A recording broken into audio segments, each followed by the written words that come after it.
The final trading session of the week promises moderate optimism. While the Federal Reserve is keeping silent ahead of the policy meeting and the economic calendar is empty, Wall Street is in a wait-and-see mood. The benchmark stock indexes are on a track to conquer one-year highs. Analysts are trying to puzzle out whether the market has already entered the bullish trend. Despite cautious sentiment and the quiet session ahead of the crucial US CPI and the Fed's policy meeting next week, the major stock indexes closed with confident gains. The Dow Jones climbed by 168 points, or 0.5%. The Nasdaq closed 1.02% up.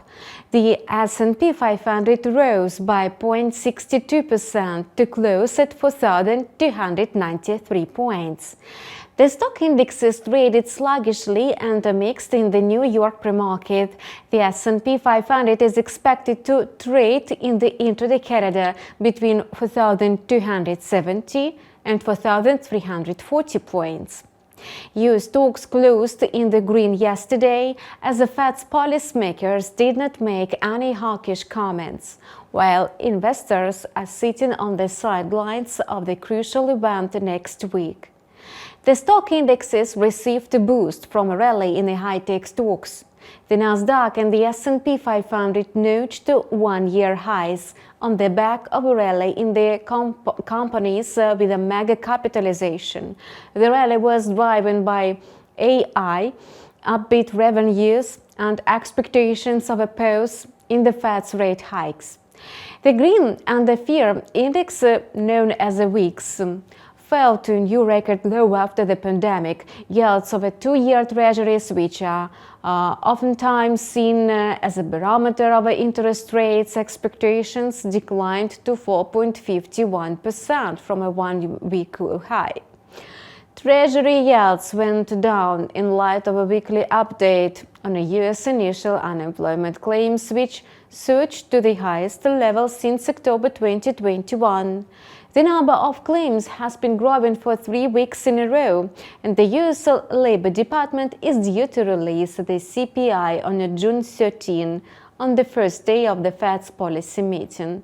Consumer prices are expected to dip in May, while the core CPI is likely to remain at the same level. Meanwhile, a rise in the tech stocks and the heavyweights helped the major stock indexes bounce back on the back of low trading volumes. Heavyweight Amazon closed 2.49% up. Nvidia and Tesla shares rose by 1.55% and 4.58%. GameStop shares stumbled by 17.8% as billionaire investor Ryan Cohen took over as executive chairman after the video game retailer outstepped its CEO and posted a bigger-than-expected quarterly loss. Adobe shares jumped by 4.95% after Piper Sandler raised its share price target to $500. Software maker Photoshop said it offered its Firefly artificial intelligence tool to major companies. Among the S&P 11 major sectors, the consumer sector was in the lead, while the real estate and energy stocks declined, with the latter hurt by the falling oil prices.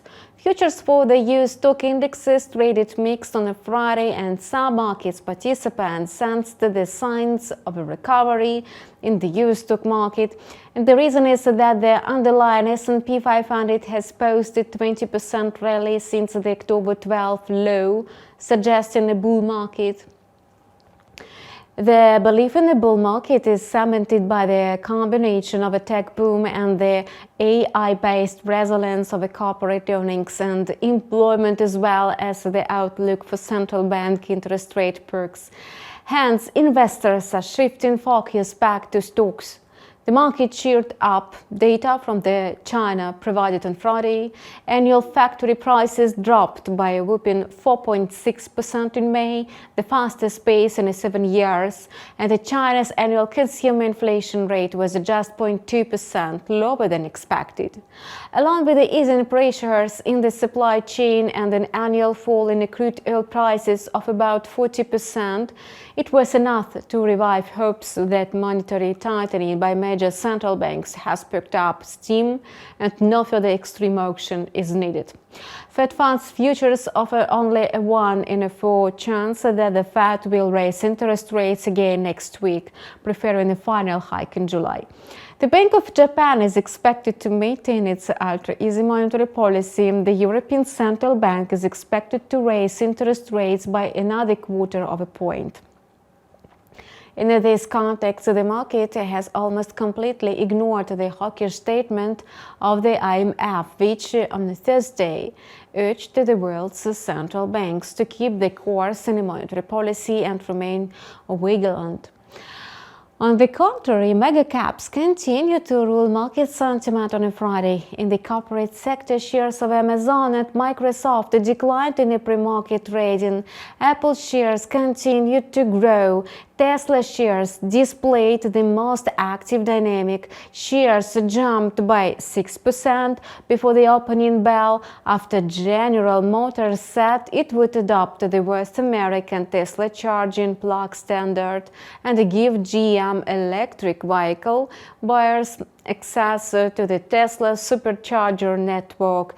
GM shares climbed by 3.7%. Among other stocks, Target shares shed 1.2% after Citi downgraded the bulk retailer to neutral, saying sales could fall sharper this year amid difficult fundamentals. In the currency market, the US dollar is still trading under pressure. Despite a minor intraday recovery of 0.08% to 103.40, the index is far away from its recent highs. The intraday corridor for the US dollar index is seen between 102.90 and 103.70. Following a plunge on Thursday, the instrument rebounded on Friday from a 2-week lows because traders admitted that the Federal Reserve might not raise interest rates for a few months. The US dollar was discouraged by a sharp increase in initial unemployment claims, which indicates the cooling labor market. To sum up, the US dollar index has slipped by 0.6% this week, being on track to close today with the steepest weekly fall since mid-March, when the market was agitated the bank jitters. It's too early to make bearish forecast for the US dollar, at least until the next week that will be jam-packed by policy meetings of major central banks, namely the Federal Reserve, the ECB and the Bank of Japan. At the present, the US Fed and the Bank of Japan are widely expected to announce a pause and maintain the ongoing dovish policy. The ECB is likely to raise interest rates. Still, we should not forget that central banks will have to assess fresh inflation data and could revise their agendas. The Canadian dollar is showing resilience against its American rival, having skidded by 0.11%. The USD CAD pair now trading at 1.3336 inside the intraday corridor between 1.3310 and 1.3370. The loonie is still enjoying the hawkish Bank of Canada and the weaker US dollar. In addition, recent statistics indicate that the labor market in Canada is cooling down and the unemployment rate rose from 5% to 5.2%, beating the market forecast of 5.1%. At the same time, the growth of the loonie was limited today by another decline in oil prices. Oil prices, which added intraday, again turned to the downside closer to the opening of the US session. Brent crude futures lost 0.5% to $75.72 a barrel, and WTI futures lost 0.6%. Both benchmark grades lost about $1 on Thursday, rebounding from a drop of more than $3 as the United States and Iran denied a report by Middle East Eye that They were close to a nuclear deal that could bring Iranian barrels back to the market.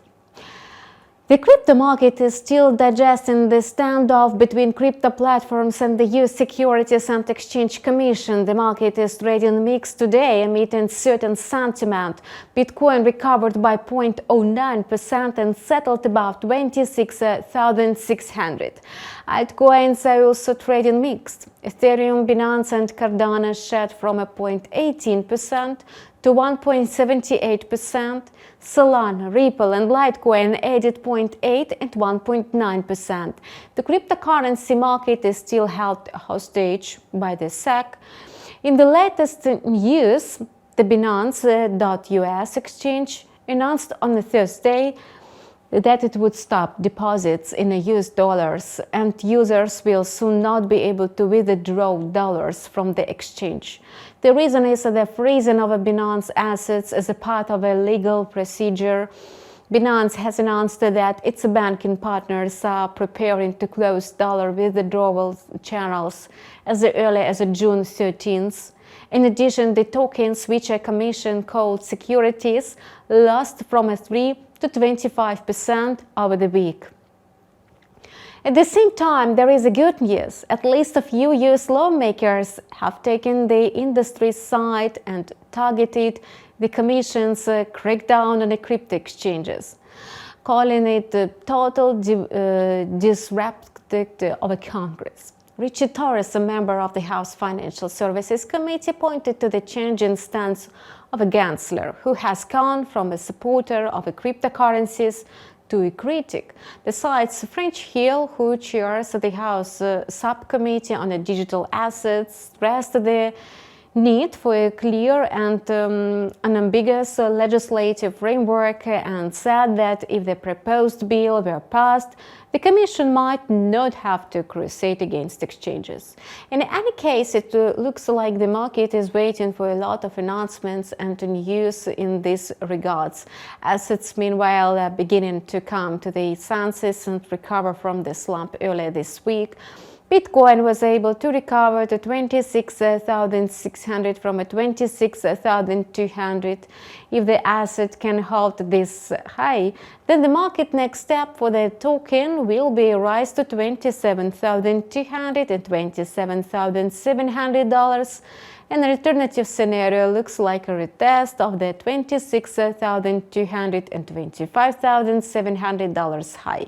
And that's all for today. We keep monitoring the financial market situation and wish you profitable trading day and profitable trading weekend. Subscribe to our channel and see you on Monday.